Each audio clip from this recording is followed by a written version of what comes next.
I have learned very, very little about the harms or vicarious trauma that can come from working in the criminal justice system.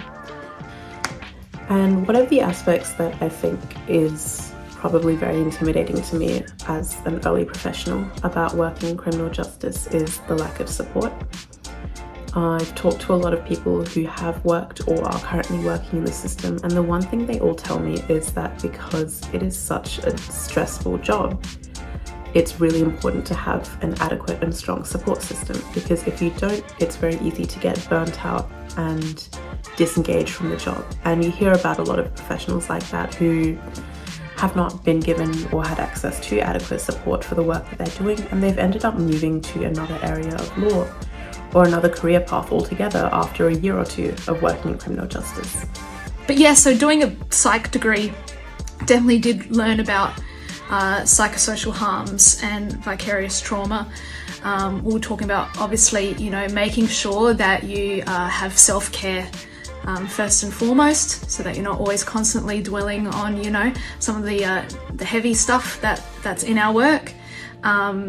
Also, making sure that that you don't take the work home with you is another thing that we talked about a lot doing a psychology degree. Obviously hearing lots of people's traumas, it does impact people. So yeah, definitely there was a big emphasis on vicarious trauma in my psychological studies because it's very common in this sort of work.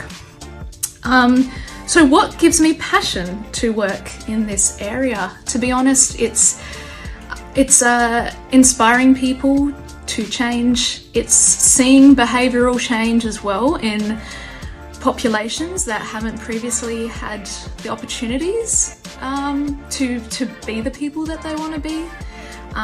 So yeah, honestly, just seeing that journey in some of these men and women, and seeing where they start and then where they end up towards the end of their rehabilitative journey in corrections, that's really rewarding, because sometimes you do see a huge shift. So yeah. I think having constant supervision is really important to provide guidance, because obviously we're working with pretty complex clients, and there's often times where you really need to be able to debrief with other people that have more experience, supervision managers.